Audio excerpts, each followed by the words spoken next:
Subscribe করুন education study YouTube চ্যানেলকে এবং বেল আইকনে ক্লিক করুন সবার আগে লেটেস্ট ভিডিও দেখার জন্য। নমস্কার বন্ধুরা, এডুকেশন স্টাডিতে আপনাদেরকে স্বাগত জানাচ্ছি। আমরা জিওমেট্রি সিরিজ দেখছিলাম।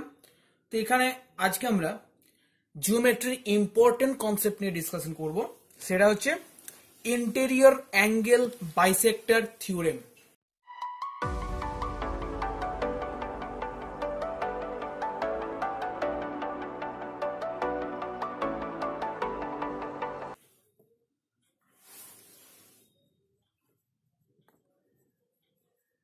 Interior angle bisector theorem. Interior angle bisector theorem দেখুন, যদি বাংলায় আমরা বলেন ইন্টেরিয়র মানে হচ্ছে ভিতরের কোণ আর কি, ঠিক আছে, যাকে আমরা অন্তঃকোণ বলে থাকি। অন্তঃকোণের সমদ্বিখণ্ডক থিওরেম, ঠিক আছে। আচ্ছা, অন্তঃকোণ আর বহিঃকোণ মানে আশা করি জানেন।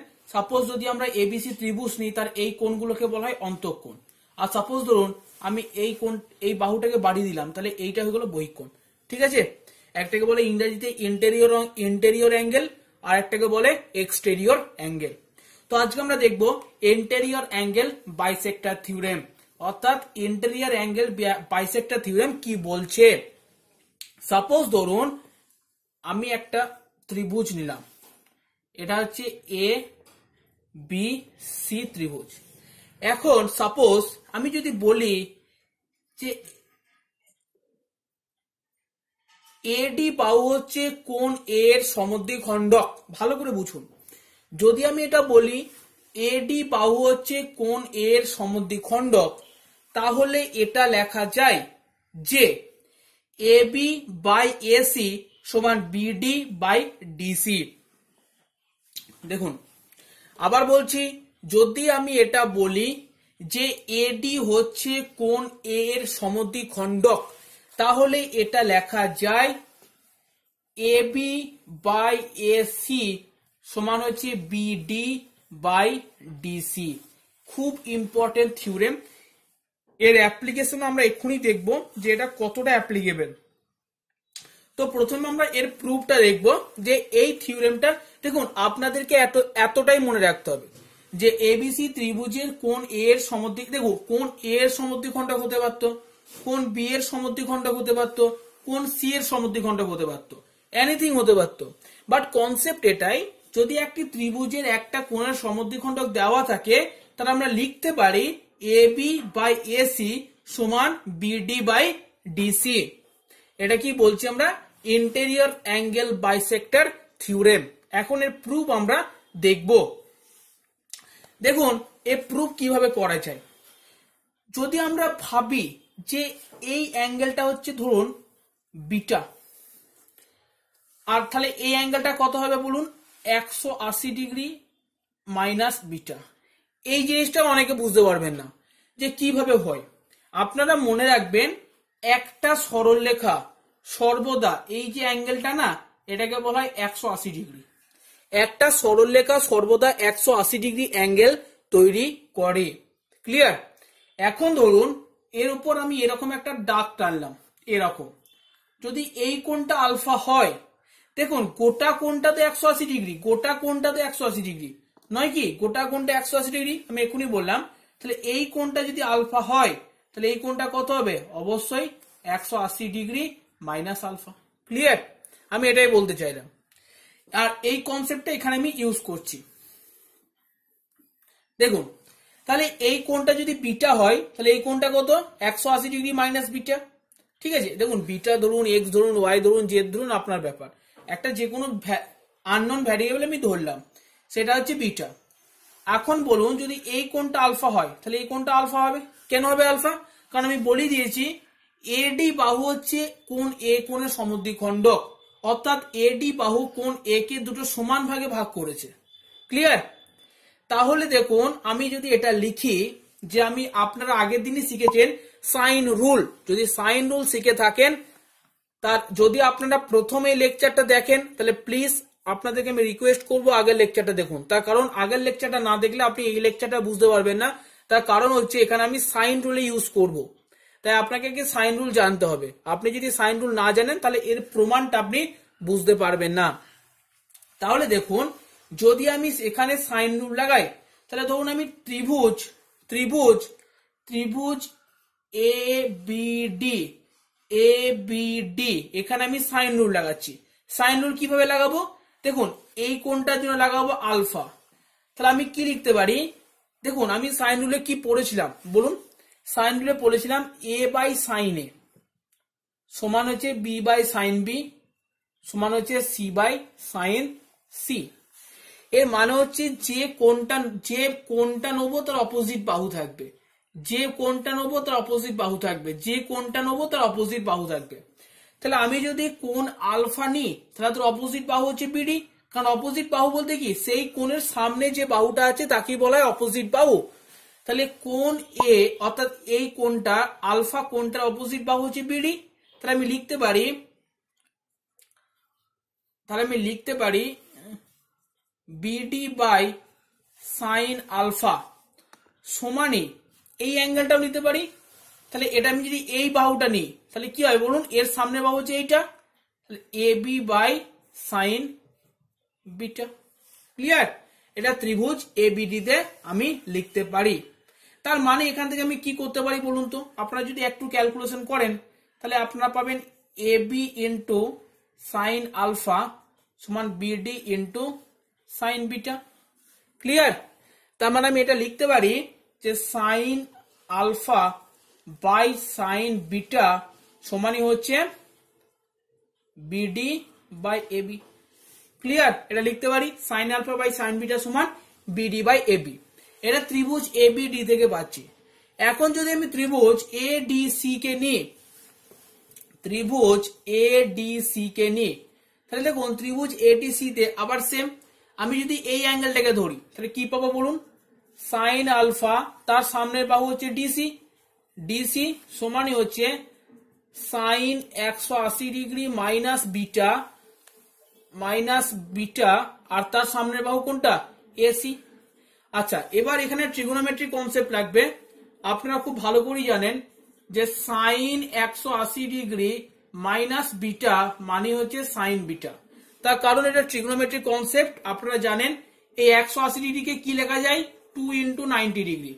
2 ইন্টু 90 ডিগ্রি লেখার জন্য ট্রিগোনোমেট্রি যেটা কনসেপ্ট আপনারা জানেন, অল সাইন ট্যান কস, অর্থাৎ 2 ইন্টু 90 মানে এটা হচ্ছে 1 ইন্টু 90, এটা হচ্ছে 2 ইন্টু 90, মানে এই কোয়াড্রেন্টে থাকবে।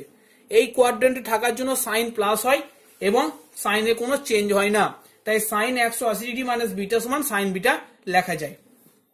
সেই জন্য আপনাদেরকে বলেছিলাম একবার ট্রিগোনোমেট্রি পড়ে নিন, তাতে আপনাদের সুবিধা হবে জিনিসগুলোকে বুঝতে। তাহলে দেখুন এটাকে আমরা কি লিখতে পারি? এটাকে আমরা লিখতে পারি sine beta by AC. Clear? তার মানে আবার আমরা ক্যালকুলেশন করে লিখতে পারি যে ডিসি ইন্টু সাইন বিটা সমানই হচ্ছে এসি ইন্টু সাইন আলফা। তার মানে আমি এটা লিখতে পারি sine alpha by sine beta সমানই হচ্ছে sine alpha by sine beta সমানই হচ্ছে আপনার ডিসি বাই এসি। তাহলে দেখুন আপনারা যে লিখলেন sine alpha by sine beta, এখান থেকে কি পেলাম? BD by AB. আবার sine alpha by sine beta এখান থেকে কি পেলাম? DC by AC. এর মানে যেটা হচ্ছে সেটা হচ্ছে আমি লিখতে পারি যে বিডি বাই এবি সমানই হচ্ছে ডিসি বাই এসি। ঠিক আছে? এটা কি আপনারা কোনাকুনি স্থান বদল করতে পারেন, আপনারা জানেন। তাহলে কোনাকুনি যদি স্থান বদল করি তাহলে এসি বাই এবি, বা আপনি একটা কাজ করুন, এটাকে এখানে নিয়ে যান, এটাকে এখানে নিয়ে আসুন। তাহলে দেখুন বিডি বাই ডিসি সমান হচ্ছে এবি বাই এসি। প্রমাণ হলো? এটাই তো আমি বলেছিলাম, এবি বাই এসি সমান বিডি বাই ডিসি। দেখুন প্রুফ নিয়ে আপনাদের মাথা ব্যথা করার দরকার নেই এত, আমি জাস্ট আপনাদেরকে বেসিকটা জানানোর জন্য প্রুফটা বলে রাখলাম যে অ্যাকচুয়ালি এই ইন্টেরিয়র অ্যাঙ্গেল বাইসেক্টর থিওরেম অর্থাৎ অন্তঃকোণের সমদ্বিখণ্ডক থিওরেমে এই যে আমরা লিখছি এবি বাই এসি সমানই হচ্ছে বিডি বাই ডিসি, সেটা আসছে কোথা থেকে, সেই প্রুফটা, সেটা অ্যাকচুয়ালি সাইন রুল অ্যাপ্লাই করি আমরা প্রুফটাকে করছি। সেই জন্যই আমি প্রুফটা আপনাদের সামনে করে দেখালাম, কিন্তু আপনাদেরকে প্রুফ মনে রাখার কোনো দরকার নেই। পরীক্ষায় আপনার অ্যাপ্লিকেশন দরকার, অর্থাৎ আপনাকে শুধু এইটুকু বুঝতে হবে যে এখানে ইন্টেরিয়র অ্যাঙ্গেল বাইসেক্টর থিওরেম লাগবে কিনা, আর যদি সেখানে অ্যাপ্লিকেবল হয় তাহলে আপনাকে যেটা করতে হবে সেটা হচ্ছে এবি বাই এসি সমান বিডি বাই ডিসি, এটা আপনাকে মনে রাখতে হবে, তাহলে আপনি প্রবলেম সলভ করতে পারবেন। এবার দেখুন এই থিওরেমটার উপর কি ধরনের কোশ্চেন পরীক্ষায় থাকতে পারে, তার একটা অ্যাপ্লিকেশন আমরা দেখব।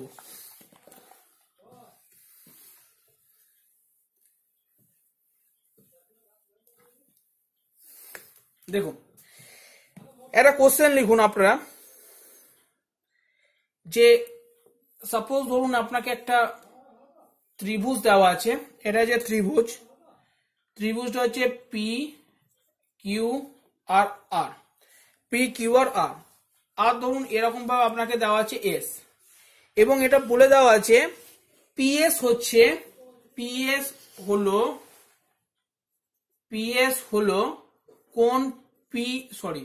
কোন কিউ পি আর এর বাইসেক্টর, বা আপনারা বলতে পারেন সমদ্বিখণ্ডক। ক্লিয়ার?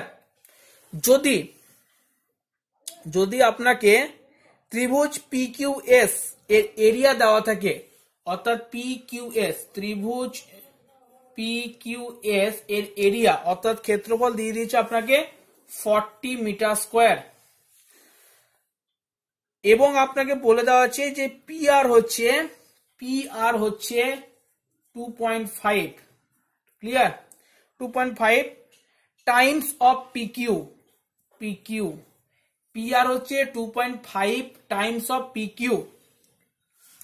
তাহলে আপনাকে জানতে চাইছে ফাইন্ড দ্য এরিয়া অফ ত্রিভুজ PQR, তাহলে ত্রিভুজ PQR এর এরিয়া কত,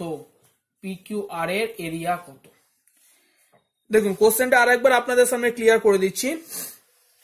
আপনাকে দিয়েছে যে PQR একটা ত্রিভুজ, সেই ত্রিভুজের PS হলো কোন QPR, অর্থাৎ কোন P এর বাইসেক্টর অর্থাৎ সমদ্বিখণ্ডক। আপনাকে দিয়েছে যে PQS এর ক্ষেত্রফল হচ্ছে 40 মিটার স্কোয়ার, এবং দিয়েছে যে PR হলো 2.5 টাইমস অফ PQ, অর্থাৎ PR হচ্ছে PQ এর 2.5 টাইমস গুণ, মানে আপনি বাংলায় যদি বলেন তাহলে বলতে পারেন PR হলো PQ এর 2.5 গুণ, তাহলে ত্রিভুজ PQR এর ক্ষেত্রফল কত। তো দেখুন এই কনসেপ্টটা আপনি কত ইজিলি বার করতে পারবেন। দেখুন আপনি যদি কনসেপ্টটাকে বার করতে যান তাহলে আপনাকে কি করতে হবে, অ্যাকচুয়ালি এখানে আমরা যদি এরিয়ার কনসেপ্টকে কাজে লাগাই, সেটা হচ্ছে দেখুন এরিয়া কিসের উপর ডিপেন্ডেন্ট বলুন দেখি। এরিয়া যার উপর ডিপেন্ডেন্ট সেটা হচ্ছে অ্যাকচুয়ালি ভূমির উপর, ঠিক আছে? তাই আমরা যদি কোশ্চেনটাকে সলভ করি, মুছে দিচ্ছি, আশা করি আপনারা লিখে নিয়েছেন, কোশ্চেনটা থাকবে সেটা হচ্ছে দেখুন এই অ্যাঙ্গেলটা আর এই অ্যাঙ্গেলটা সমান, এটুকু বুঝতে পেরেছেন? তার কারণ হচ্ছে পিএস হচ্ছে কোন পি এর সমদ্বিখণ্ডক, তাই যেহেতু পিএস কোন পি এর সমদ্বিখণ্ডক, তাই এই অ্যাঙ্গেলটা যদি আলফা হয় এই অ্যাঙ্গেলটাও আলফা হবে। এটুকু বুঝতে আপনাদের কোনো অসুবিধা নেই, আমি এখনই এটা বোঝালাম। আর যদি এটা হয় তাহলে আমি কি লিখতে পারি, তাহলে আমি এটা লিখতে পারি যে PQ বাই PR সেটাই হচ্ছে QS বাই SR। দেখুন এই লাইনটা বুঝতে অসুবিধা কিনা ভালো করে বলুন। যদি কোন P এর সমদ্বিখণ্ডক PS হয় তাহলে এই কোণটা আলফা, এই কোণটা আলফা, আর সেটা যদি হয় তাহলে এখনই আমরা ইন্টেরিয়র অ্যাঙ্গেল বাইসেক্টর থিওরেম থেকে পড়লাম যে PQ বাই PR সেটাই হচ্ছে QS বাই SR, সেটা আমি লিখলাম এখানে। ক্লিয়ার? তার মানে আমি এখান থেকে কি লিখতে পারি, দেখুন এখানে আরেকটা জিনিস আমাকে বলে দেওয়া ছিল, এখান থেকে আমি যে লিখতে পারি সেটা হচ্ছে SR equals to 2.5 into QS, এটা আমি লিখতে পারি SR equals to 2.5 into QS। কিভাবে লিখতে পারি, তার কারণ দেখুন আপনাকে আগেই বলে দেওয়া ছিল যে PR আমি এখানে পাশে করে দেখাচ্ছি, পি আর সমান হচ্ছে 2.5 ইন্টু পি কিউ, এটা আপনাকে বলে দেওয়া ছিল। তারপরে আপনি এটা লিখতে পারেন যে P R by P Q সমান হচ্ছে 2.5। Is it clear? এটা ক্লিয়ার? তাহলে এটা যদি লিখতে পারি, তাহলে এই ভ্যালুটা অর্থাৎ উল্টি যদি দেন আপনারা, তাহলে কি হয়ে যাবে 1.25, মানে 1/2.5 হবে, কারণ এখানটা উল্টি আছে। আমি বার করেছি P R by P Q, এখানে আছে P Q by P R. তাহলে চলুন আপনাদের সুবিধার্থে আমি করিয়ে দিচ্ছি। তাহলে আমি যদি এটাকে উল্টিয়ে লিখি, অর্থাৎ দেখুন পি কিউ বাই পি আর লিখি, তাহলে কত পাবো 1/2.5, ওটা উল্টে যাবে। তাহলে এটাই আমার দেওয়া আছে পি কিউ বাই পি আর, সেটা কত হলো 1/2.5, সেটা কত হলো কিউ এস বাই এস আর। তাহলে আমি লিখতে পারি যে এস আর হচ্ছে 2.5 ইন্টু কিউ এস। এটা আমি প্রথমে ডাইরেক্ট লিখেছিলাম, তবু আর একবার এক্সপ্লেন করে দিলাম আপনাদের সুবিধার্থে। যদি আমি এটা লিখতে পারি, তাহলে আমি কি লিখতে পারি, দেখুন এস আর কি, এস আর হচ্ছে এইটা, ক্লিয়ার? আর কিউএস কোনটা, কিউএস হচ্ছে এটা। তাহলে এখন আমি যেটা পেলাম সেটা হচ্ছে এস আর হলো কিউএস এর 2.5 গুণ। যদি এটা হয় তাহলে এর থেকে কি, এর থেকে এটাই প্রমাণিত হয় যে ত্রিভুজ পিএসআর, দেখুন অ্যাকচুয়ালি সিম্পল জিনিস হচ্ছে কোন ত্রিভুজের ক্ষেত্রফল ডিপেন্ডেন্ট ভূমির উপর, উচ্চতার উপর নয়। তো যদি ত্রিভুজের যে কোনো ত্রিভুজের ক্ষেত্রফল ভূমির উপর নির্ভর করে, তাহলে আমি পরে প্রুফ করে দেখাবো যে কোন ত্রিভুজের ক্ষেত্রফল কিভাবে শুধু ভূমির উপর নির্ভর করে, উচ্চতার উপর নির্ভর করে না। সেটা দেখুন, কারণ দেখুন এই ত্রিভুজ আর এই ত্রিভুজের উচ্চতা একটাই, এদের ভূমি হচ্ছে আলাদা। এর ভূমি, এই ত্রিভুজটা ভূমি হচ্ছে এইটা, এই ত্রিভুজটা ভূমি হচ্ছে এইটা। এই ত্রিভুজটার ক্ষেত্রফল আমাকে দেওয়া আছে, যদি আমি এই ত্রিভুজটার ক্ষেত্রফল বার করে নিতে পারি, তাহলে আমার কি হবে, আমি টোটাল ত্রিভুজটার ক্ষেত্রফল পেয়ে যাব। ক্লিয়ার? তাহলে আমি এই ত্রিভুজটার ক্ষেত্রফল দেওয়া আছে পি কিউ এস, সেটা দেওয়া ছিল, কত দেওয়া ছিল আপনাকে 40। তাহলে এখন দেখুন যদি কিউএস, যদি আপনার এখান থেকে আমি কি এলাম এসআর, এসআর যদি কিউএস এর 2.5 গুণ হয়, তাহলে এই ত্রিভুজটার ক্ষেত্রফল এই ত্রিভুজটার ক্ষেত্রফলের 2.5 গুণ হবে। তাহলে আমি লিখতে পারি এখান থেকে যে ত্রিভুজ পিএসআর এর ক্ষেত্রফল 2.5 ইন্টু 40 লিখতে পারি। তো যদি এটা হয় তাহলে 40 সঙ্গে 2.5 গুণ করলে আপনারা জানেন আপনারা পাবেন 100। যদি 100 হয় তাহলে এটা আমরা কি পেলাম, এটা আমরা পিএসআর ত্রিভুজের ক্ষেত্রফল। তাহলে এখন আমাকে বলুন যে টোটাল ত্রিভুজটার ক্ষেত্রফল তাহলে কত হবে, এইটা 40 আর এইটা 100, তাহলে টোটালটা হচ্ছে 140। তাহলে আপনারা দেখছেন যে ইন্টেরিয়র অ্যাঙ্গেল বাইসেক্টর থিওরেমকে অ্যাপ্লাই করে আপনারা ইজিলি এই কোশ্চেনটার অ্যান্সার বার করতে পারছেন। দেখুন এই ধরনের কোশ্চেন যদি আপনি প্র্যাকটিস করেন, তো আপনার জিওমেট্রিতে কনসেপ্ট ধীরে ধীরে বাড়তে থাকবে এবং আপনি নিজেকে জিওমেট্রিতে খুব কমফোর্টেবল ফিল করবেন। আশা করি বন্ধুরা থিওরেমটা আপনাদের খুব ভালো লাগলো।